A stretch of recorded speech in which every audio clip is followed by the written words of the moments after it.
Hi, my name is Masha Sedova, and today I'm going to be talking to you about mind games, how we can use data to solve for the human element. Before we get started, I'd like to tell you just a little bit about myself and how I got to be here. I started my 16-year career so far in the security space as a defense analyst, focusing on the Russian cyber threat. From there, I had the opportunity to start and run the security engagement team at Salesforce, which I did for about 5 years.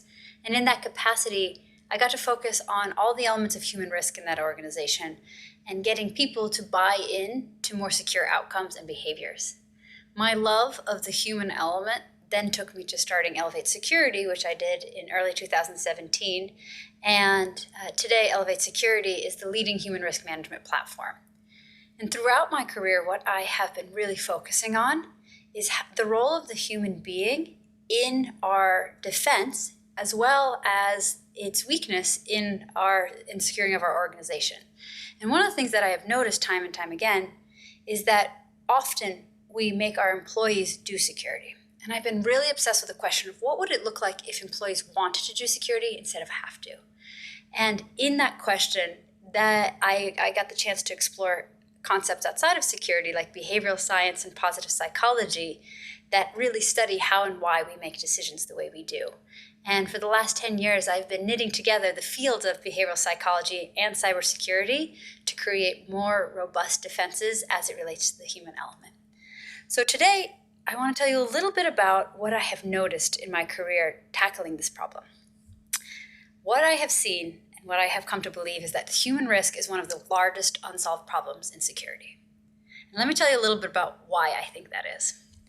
If you opened up the Verizon Data Breach Report this year, you would find that the human element or human risks associated with human action have the top reasons why breaches are successful. Whether or not it is phishing, credential stealing, abuse, either privileged abuse, intentional or unintentional through errors, or mishandling of sensitive information, time and time again, it is human errors, intentional or otherwise, that continue to create a repeated vulnerability in our organization. And this year is no exception. If you take a look at any of the last 5 years, you'll find that phishing and credential stealing tends to be the top 3, 4, 5 issues time and time again for what we're trying to tackle as a security industry. And why do we think this is? Is it because we haven't invested in enough technology? Is it because we haven't explored this problem as effectively? I think it is because human risk is the largest unquestioned and unexplored problem in the security space. I say this because if you were to go into almost any organization today, you will find the same approach to this problem.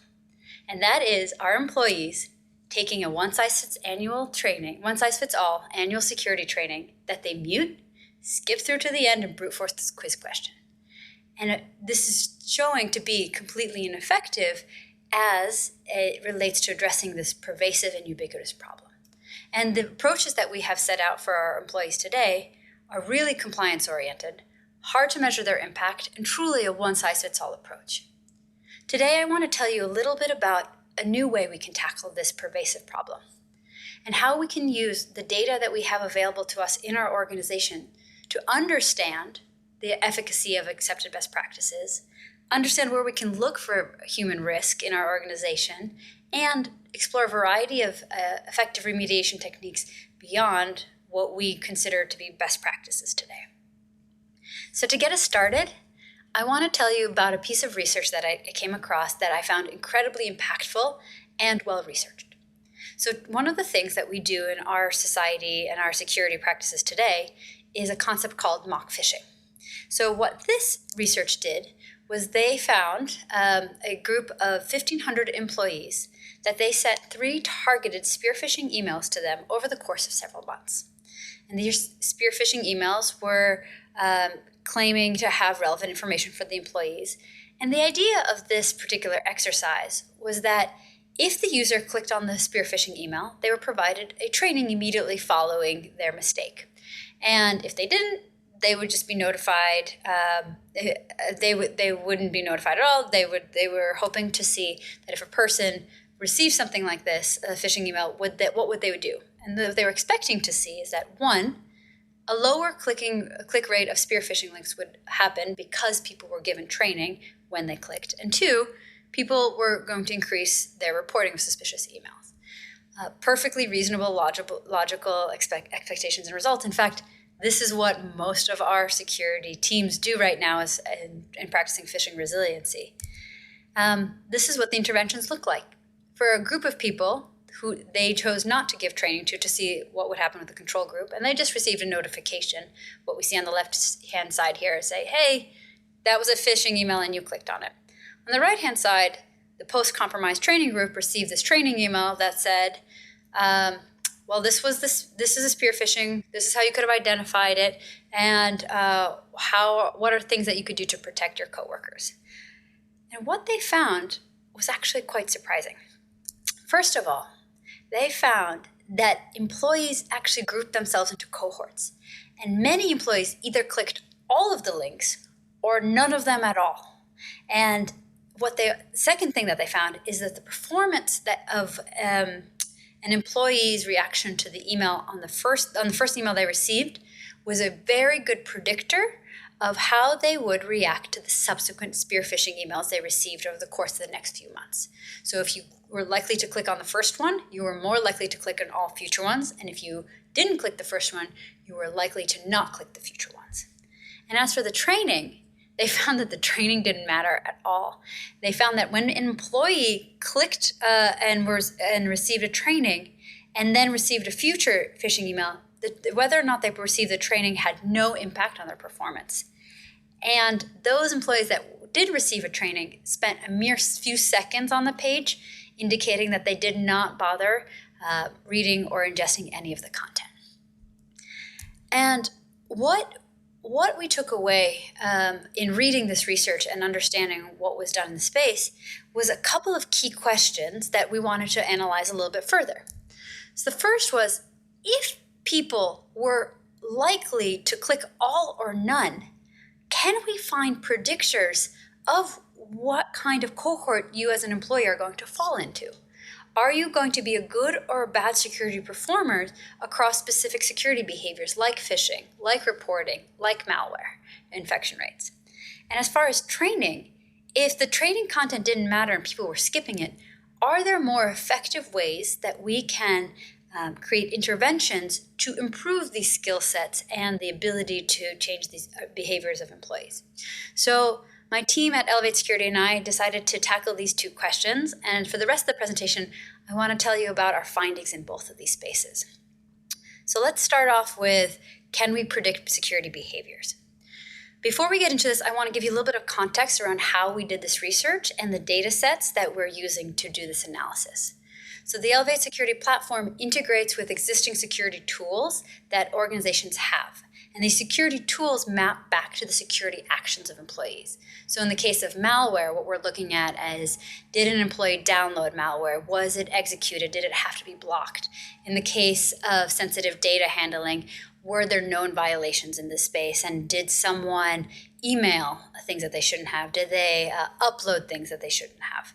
And so we're looking at a variety of different behavior sets. And then we take that and map it against HR data set to create risk mappings and heat maps around what's good and bad as trends in an organization. So for this particular study, what we did is we took a look at over 1 million different behavioral actions done by over 80,000 different employees across the world, observed over a period of time of 18 months. And to the best of my knowledge, this is the largest behavioral data set observed around human risk to date. So with the type of behaviors that we took a look at, you can see in front of you is a couple of categories. First was training. Did they take the training? Are they completed it on time or late? What kind of training was it? Was it a computer-based training or was it immersive? We took a look at certain security actions around phishing, both mock phishing and real-world phishing. Did the employee open it? Did they click it? Did they compromise? Did they report it? Password manager adoption.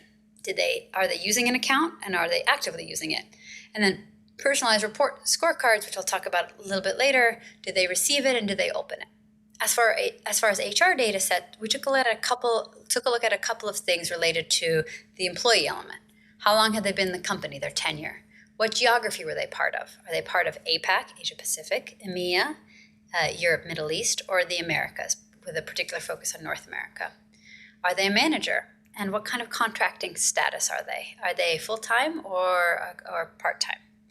So the first thing we took a look at the data set was, can we predict good or bad behavior based on who you are as an employee, your HR data set? And the first thing we looked into was password manager use. Who is most likely to use a password manager? And so we took this data set and we created a decision tree. And the way you can read this decision tree is we split the data based on the most predictive attributes and ways we can group the data. And everything that falls to the left answers yes to the question. Everything that falls to the right answers no to the question. So the first way we split the data was, are you outside of the United States? Then we split that data set into, are you outside of Europe, or tenure? Have you been in the company less than 2 years? From there, we split that data set into different tenure groupings based on pools of employees and, as I was mentioning earlier, most likely predictors. And what we found were two categories: the least likely group to use a password manager and the most likely to use a password manager. And what we found was that employees in the Asia Pacific region that had been with the company for longer than 1.3 years were the least likely to adopt and regularly use a password manager across our data sets.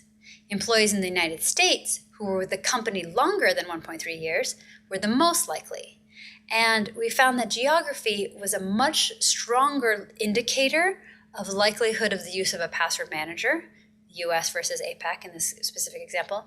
And tenure, while being a bit of a predictor, had only a slight effect on the ability to divide the group. The next thing that we looked into was phishing attacks. Who's most likely to fall for a phishing attack? Similarly, we created a separate decision tree and split it on a couple of different splits. The first was, what's your tenure in the company? Have you been here less than 3 years? Are you full-time? And are you located in the United States? And then through a couple of attributes, including, are you in or outside of Asia Pacific? What's your team size? And what's your tenure? And what we found, again, are two groups that are most likely to click and least likely to click. And what we found is, for phishing, that the most likely to click are short tenured contractors who are on large teams. The least likely to click are employees who are in the United States who have been with their company more than 3 years, but less than 16. And in this case, tenure is a much stronger indication of resiliency to phishing than any other other attributes. What's really fascinating is that the length of time, if you're in the company less than 3 years or more than 16, have equal amounts of risk for your organization. So that's based on HR data. The next question we wanted to ask was, are there behavioral attributes that an employee exhibits that will allow us to predict whether or not they're going to be a good or bad security performers?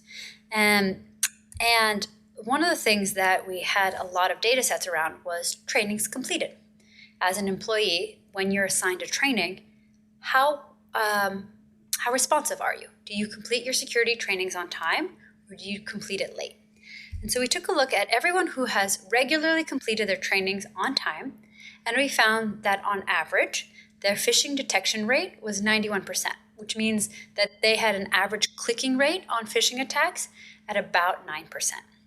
They reported phishing attacks about 48% of the time. Now, in comparison, across all of our companies that we looked at and all of the employees, if you completed training late, you performed worse on both detection of phishing attacks and reporting attacks. So this is not a question about knowledge. This is because both groups actually completed the training. It's a reflection on, how important do I think security is? Is it worth my time? Will I bother to do it before the deadline, or will I need to be nagged to do it? And so the delta there is a clear delta. It is not a huge number, 2% and 6%, but it does clearly show that if you are late on training, you actually do perform worse on phishing and worse on reporting. And by itself, this might be only a small indicator or predictor, but if you take it in connection with the other attributes that we looked at, for example, your region or your tenure, you can find that there are more common groupings of people. So if we take a set of employees who are new to the company, late on training, and located outside of the United States, you're going to see much higher clicking rates and much lower reporting rates. So now that we've identified groups of stragglers around behaviors and ways that we can predict these kinds of good and bad approaches to security, the next question is, well, what do we do about it? How do we design more effective interventions for our employees? If we take a look back to the study that we started this presentation with, the approach that we did for an intervention was training. So I clicked on a link and I received a training.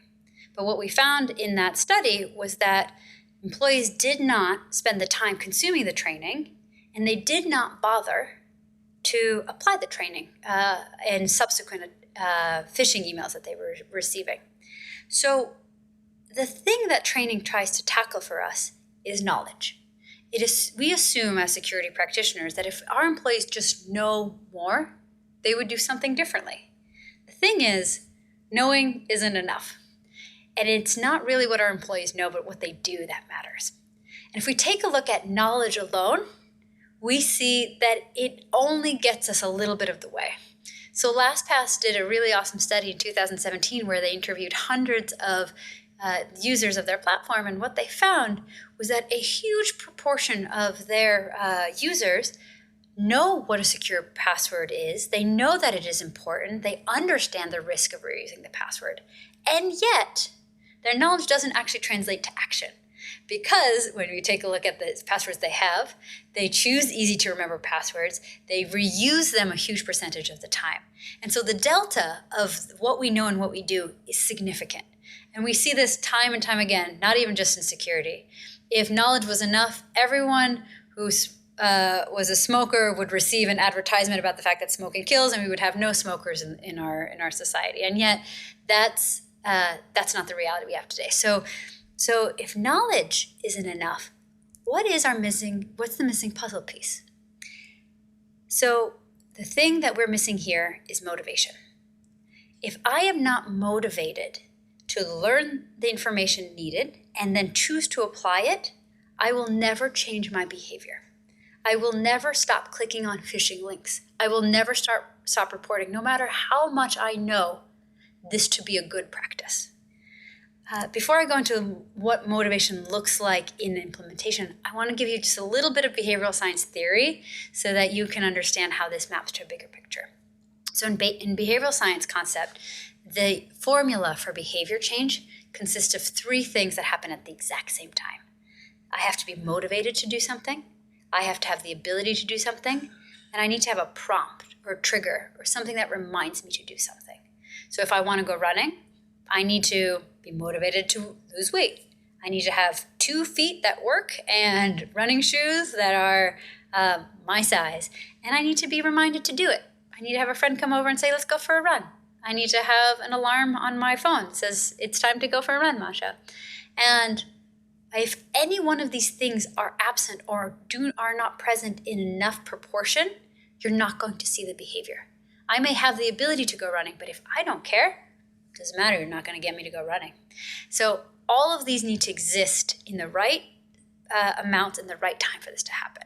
So if we take a look back into the example of phishing training, we find that even if people have the ability, they're not motivated to do it. It's possible that they have neither the ability nor the motivation. So let's take a look at how we tackle motivation. I want to walk you through 3 motivation hacks we've applied in our research and seen incredible impacts and results in changing people's behavior. And these are all techniques that you can take home and apply to your own organization. The first, and this is one of my favorites, is a motivational hack called social proof. Now, social proof shows up in so many parts of our lives. It's the reason why we are swayed by 5-star reviews on Amazon. It's the reason when we go to a hotel booking site and take a look at how many other people are looking at this room just right now, or did you know this room was booked 41 times in a day? Social proof is the thing that says other people like you are doing this behavior, and this is what good behavior looks like. This is what normal looks like. And we as human beings come from a herd mentality and are constantly looking around us to say, what is acceptable behavior? What should I be doing? And so advertising, marketing, and even psychology has figured this out and uses this in communication with the average end user. And so we see this time and time again in motivating people to action, like checking out of a hotel room or buying purchases. One of my favorite examples of social proof is the use in energy bills and energy consumption. And the company O-Power started applying social proof by comparing your energy use to your neighbors and letting you know how far off you were from your most efficient neighbors, thereby saving billions of dollars in wasted energy use. There was a really great study done about 2 years ago with a partnership between Facebook and Georgia Institute of Technology that actually tracked using social proof and the adoption of multi-factor authentication in the Facebook platform. And what they found was that when they presented users logging in with a control prompt that said, hey, security is good for you, please adopt MFA, they had a certain number of people adopt it.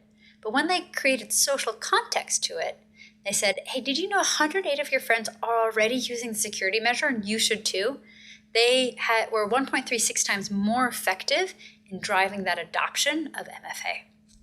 We've applied similar types of social proof across behaviors, including phishing, reporting, password manager adoption. And so by taking data sets of what employees are doing in an organization, you can compare every employee's actions to their peer group. And when we compare our actions to people we know, we are much more likely to change those behaviors to match our norm. So if by seeing the example in front of us, if you can show me that I compromise my computer through clicking on spear phishing way more often than the rest of my department and the rest of my company, we've been finding that employees are much more motivated to engage not in just this concept of wanting to participate in changing their behavior, but they're also way more motivated to take the follow-on training that helps them course correct for the skill set. In fact, when we do present these types of messaging, we find over 60% engagement rate month after month with participants of this type of communication to see how they're tracking over time. We also use a social proof concept that is leveraging celebrity social proof. And celebrity social proof is when you show me someone rich and famous or someone I know or ostensibly look up to is doing some kind of behavior that you want me to emulate. We see this all the time in advertisements when a famous sports star is using Nike shoes, for example, and we want to buy those shoes because if it's good enough for that person, it's good enough for me. Similarly, for password manager adoption, we call out the most senior person in an organization that uses this password manager, thereby creating a social norm for employees to say, oh, this is great. And that's how social proof can be applied. The second motivational hack I want to walk you through is gamification. Before I get too far into gamification, I want to set the record straight around what gamification is and isn't. Gamification is not about playing games at work. And often it's just confused with, well, if I bring Monopoly into the workforce, isn't that gamification? It's not. What gamification is taking apart the things that make gaming successful and applying it to business to improve results. And the reason we take a look at game mechanics is because games have figured out to $1 billion industry how we get people to want to do something instead of have to. And the reason that is because games leverage something intrinsic to us as human beings. It leverages our desire to be engaged, to be motivated, and to play. But what we found in the study of gamification and game design is that there are 5 key elements to making something successful to be gamified, including in-game playing. And the first one is autonomy. We as players like to have choices. Don't tell me what to do. give me the choice to go left or right, that gives me a sense of ownership of the experience. Mastery. I like to get better at what I'm doing. And if you can give me the tools, I will be motivated to improve. We don't always love winning the level. We like the attempts at trying to get there. Feedback. How is my progress on this particular action? Am I getting better or worse? Purpose. Why am I doing this to begin with? What is the meaning behind this? The last thing is social. All this means more when we're connected with others. So I want to show you what gamification looks like in our daily lives. This shows up everywhere, whether or not you know to look for it. It's in our airline points and our miles. And this gamifies loyalty. It gamifies the ability for an airline to continue to drive us to use their airline system, and for rewards, status, access to lounges, and boarding earlier, we change our behaviors and our purchasing habits and our flying patterns to allow us to retain greater bonus points or mileage credits. Same thing with Fitbit-like approach that tracks how many steps we have and compares it to our peers. We try to level up. It drives our coffee purchasing habits with loyalty cards. You have a punch card of 10, you get the 11th free. I'm continually getting feedback. Okay, I'm 9 out of 10. This is I'm connecting to the purpose of however exciting for me is another free coffee, but I am being gamified to continue to repeat a behavior. And even filling out your LinkedIn profile is gamified. Look how strong you are. You're almost to that gold star. You just need to do one more step. Back to feedback. Back to mastery being a full percentage, full 100% filled out profile. So this is how we're using it in business. Why not in security? So let me show you a couple of ways where we've seen this play out. On the left-hand side, you see a security strength chart. We found it to be incredibly effective in communicating the security strength of an employee. It could be on one behavior. It could be on several behaviors combined. But when we can communicate to an employee, did you know that your phishing performance is a 2 out of 5? Make it a little bit friendlier and say it's a tenuous out of an indestructible scale. You got a little ways to go. So we're tying in elements of feedback, we're tying in opportunities for mastery, and we're giving people a sense of purpose, as you can see.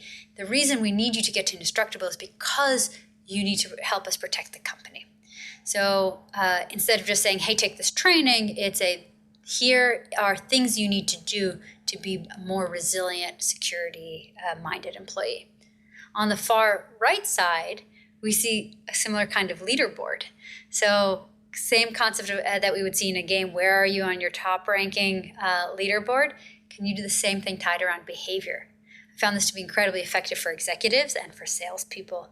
If you can show them how a specific behavior, take reporting, for example. How are your reporting trends compared to people who look like you? And where are you on the leaderboard? And then the middle one is status level, and in gaming, this would be something that we would call a streak, right? And we'd be trying in a game to not break our streak.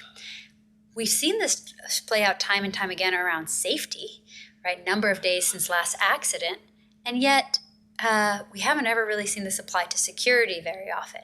This is a really great way of tying security actions to social, which was one of the points, or altruism, something bigger than just myself. So if I take a look at how we would apply streaks to security, what if we had something like this in our organization, say, number of days since last malware infection?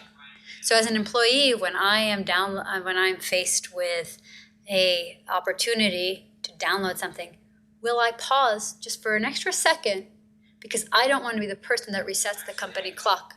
And so what we're finding is that if you don't just focus on, hey, take the training, but allow motivation like leaderboards, improvement, or connecting it to a greater purpose where you are trying to keep up with a security posture for the whole company, you're applying motivation to the specific action we want. And the last motivational hack I want to walk you through is positive reinforcement.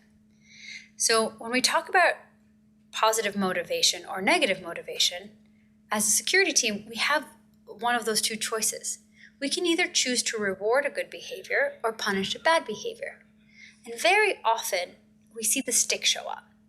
We see that if you violate a policy, you'll hear from the security team. But otherwise, you're never going to hear from the security team because, to be totally honest, security tends to have a whole bunch of stuff to do, and they don't have time to reward people for their good behavior, and instead you're just going to hear from them when it's a bad behavior. But I want to show you what that actually looks like in changing behavior and why that may not be the right approach. So taking a step back, I want to define for a second what negative reinforcement looks like. So negative reinforcement is when we do a behavior to avoid a negative outcome. So as you can see in this illustration, I put on sunscreen, not because I love sunscreen, but because I hate getting sunburned. So the thing I'm reinforcing here is application to avoid pain. When we think about security, this is how we, again, often show up. I will change my password when the policy dictates because I don't want my access to get locked out. That's the negative outcome. I'm going to take this training because I want my manager to stop nagging me. So what does the opposite look like? So this is positive reinforcement. And we've seen time and time again that positive reinforcement, when it applies to training our pets, raising our children, even teaching us new skills as adults outside of security, works incredibly well in creating new behaviors. So positive reinforcement allows us to reinforce when a behavior is done well. So in the case of this illustration, whenever the dog spends a day not going to the bathroom inside the house but goes outside underneath a tree like expected, they're getting a treat. And so instead of being punished for a bad behavior, they are looking forward to getting rewarded for the good behavior. So let's apply that again to security. What does that look like? If we go back to the very first study that we took a look at, we were treating training as a negative reinforcement. You clicked on a link, now it's time to take a training. And so the motivation to not click a link is to not take the training. So why in the world would someone possibly want to go through a training when that is what we use as punishment? Instead of driving it as a positive outcome and something that people voluntarily would choose into. So instead of taking a negative reinforcement approach, say do this or else, what if we take security from a positive reinforcement?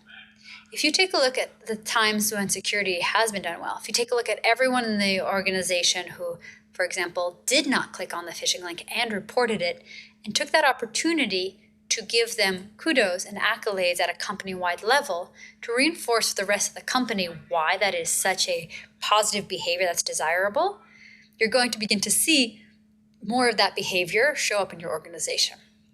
And what I've seen time and time again is pairing gamification with leaderboards and tying it to an all-hands presentation where you give positive reinforcement and kudos at a company-wide level and saying, these people did a great security behavior and we want to call that out. So it's a shift in the way we approach this problem set because it creates incentive to not just take the training and improve, but it creates incentive to continue to do that type of behavior better and more frequently. And there's been a really great study done about this in 2014 around using both positive and negative reinforcement. And what this study found was that, yes, punishment can be an effective tool in changing behavior, but it has a side effect where it reduces morale. And positive reinforcement is as effective in increasing the desired behavior, but also has a secondary benefit of creating enthusiasm, engagement, and satisfaction among staff, which in security is what we need to start changing our brand from the Department of No to creating alliances and engaging our employees as part of the defense. And what we've seen in the dozens of deployments we've applied these different techniques around motivational improvements and behavioral science approaches is time and time again significant changes to phishing compromises, employee reporting, and password manager adoption. So what I want to leave you with are two sets of findings that we talked about. The first is the study of cohorts and predictive analytics. Can we understand who was going to be a good and a bad security performer. And what we found was that tenure was in fact a really strong indicator of phishing resiliency. And those employees that are in companies less than 3 years or more than 16 performed the worst. Geography was a really great indicator of password manager adoption. And late training had a correlation to clicking on phishing links and reporting less. And when we take a look at the second question of, well, what can we do about our risky cohorts? We're finding that motivation needs to be applied in addition to training to get our employees to both want to take the training and adjust their knowledge levels, and secondly, to actually apply the things that they've learned to change their behavior and want to improve those actions. And we all have the choice and the ability to apply techniques like social proof, gamification, and positive reinforcement to achieve these types of behavioral change goals that we're trying to get to. We at Elevate Security are constantly keeping on top of the latest research in the space. And so if you'd like to follow us and learn a little bit more about what we're finding in our data sets and in our research, please follow us here. And with that, happy to take any questions.